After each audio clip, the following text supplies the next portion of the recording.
Alright, so we've covered polarity and duality pretty extensively, and now it's time to expand upon that to give you a better understanding of what's going on with the tree of life. Now, earlier when I said that the two pillars are like the terminals of a battery, that's not exactly the case, but I wanted to give you that concept. The pillars are actually the lines that are connected to the terminals. They are the direction and the flow, the input and the output. The terminals that they connect to are actually Malkuth and Kether, the kingdom and the crown, the physical plane and the source, the densest vibrations and the highest vibrations, that which is farthest removed from the light and the light itself. The pillars are actually the direction and the flow. They travel in opposite directions and create a circuit. This circuit travels down and around and back up again, back to source.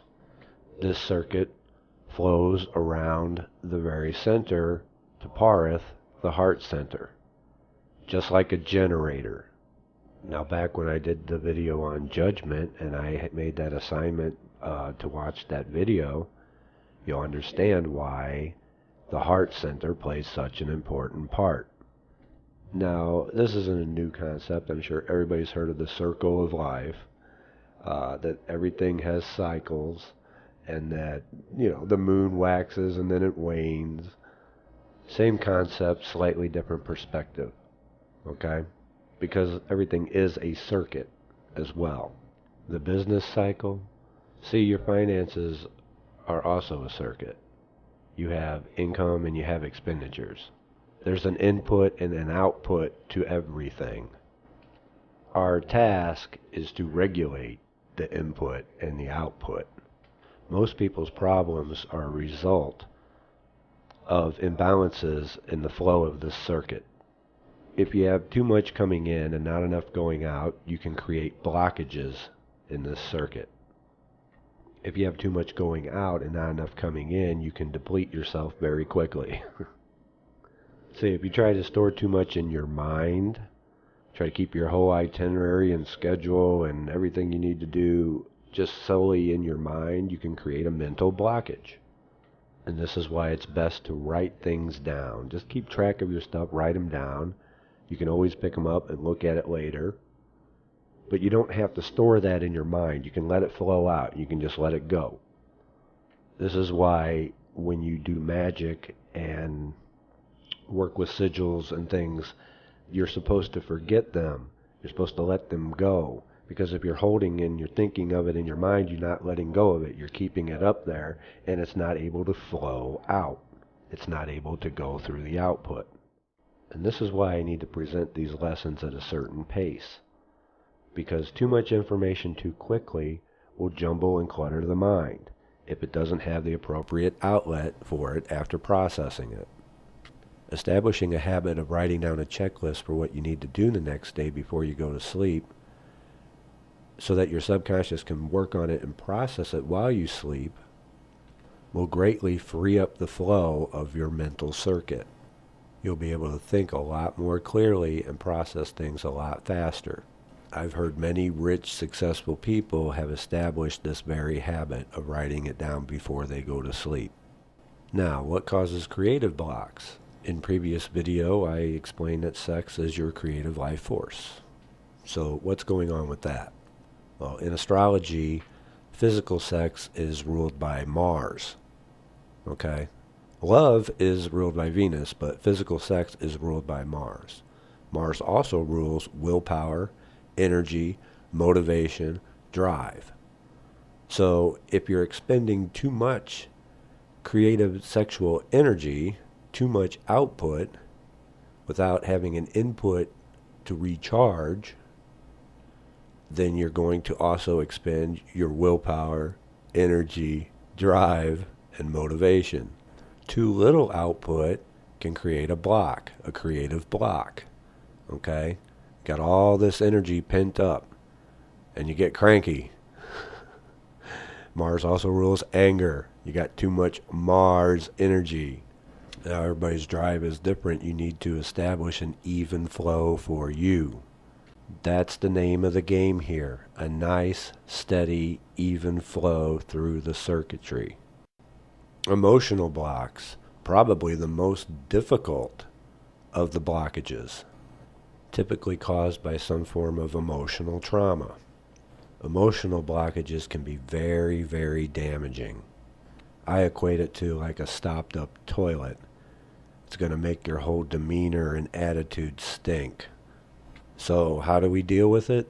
Well, sometimes you just got to break out the plunger. Hey, Will. I don't know a lot. You see this? All this shit.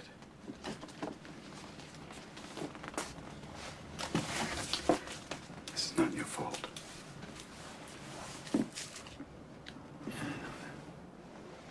Look at me, son. It's not your fault. I know. It's not your fault. I know. No, you don't. It's not your fault. I know. It's not your fault. All right. It's not your fault. It's not your fault. Don't fuck with me. It's not your fault. Don't fuck with me, all right? Don't fuck with me, Sean. Not you. It's not your fault.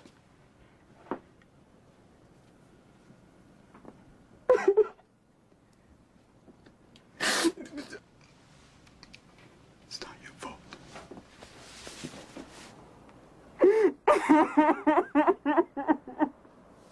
Oh my God. Oh my God, I'm so sorry.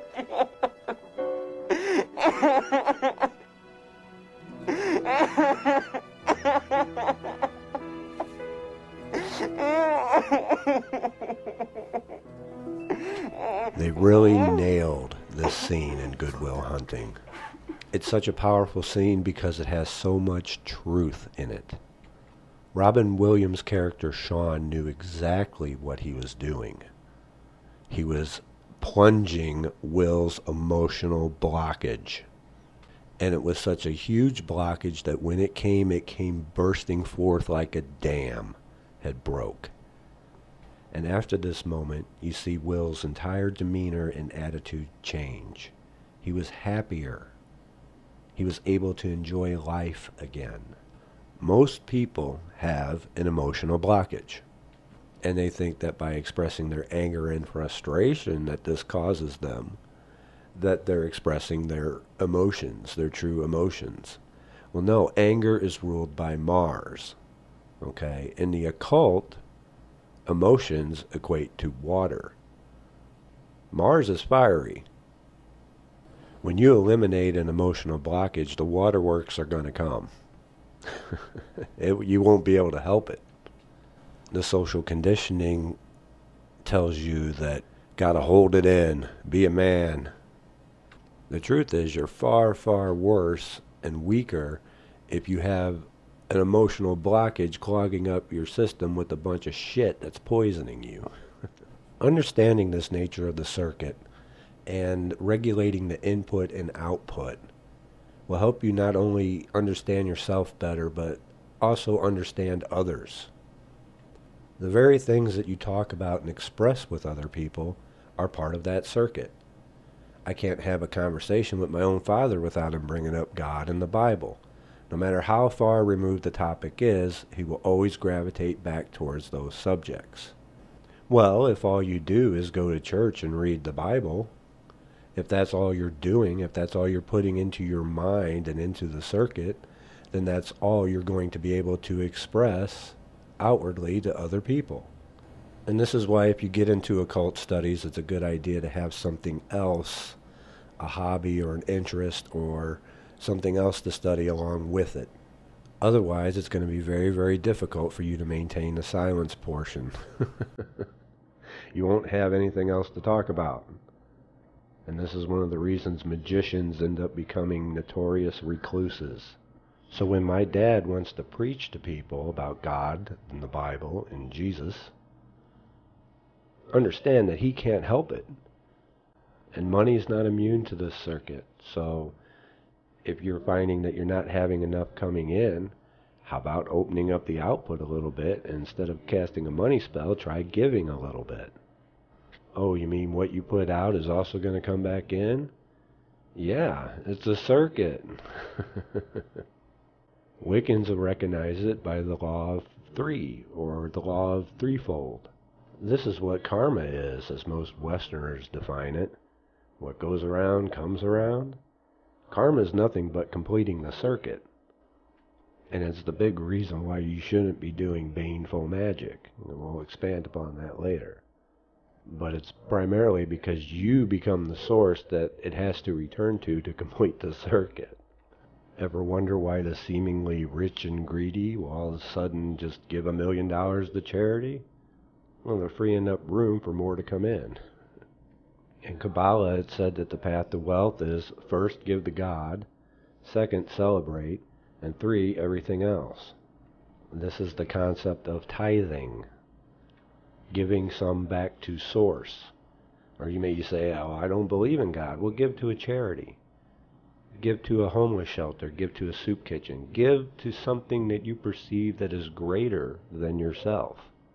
People get confused and wonder why God needs the money. Well, God doesn't need the money. It's not even about that.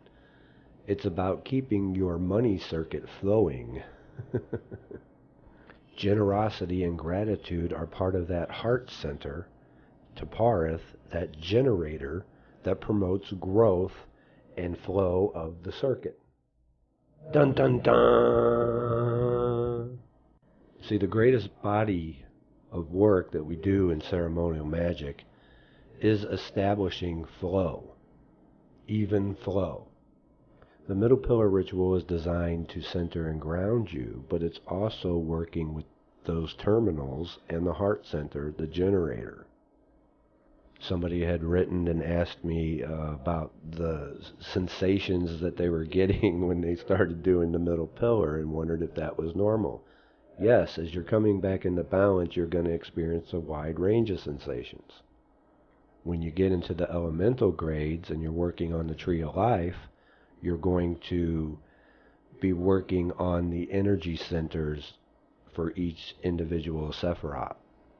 And if you think that the sensations you get during the middle pillar are crazy, wait till you get to the body of Messiah. And this is all designed to bring you back into balance so that your flow is better. And this is why it takes so long. It has to be a gradual process. Okay? What happens when you take ice cold glass and you put it in boiling hot water? It's probably going to shatter. Or vice versa. What happens when a warm front meets a cold front? You get a destructive storm, because you can't go from one polarity to the other too quickly or it will be destructive. It takes 10 months in each grade, because you're like the goldfish in the bag put in the tank of water so that it can acclimate to the new temperature so that it doesn't get sick and die.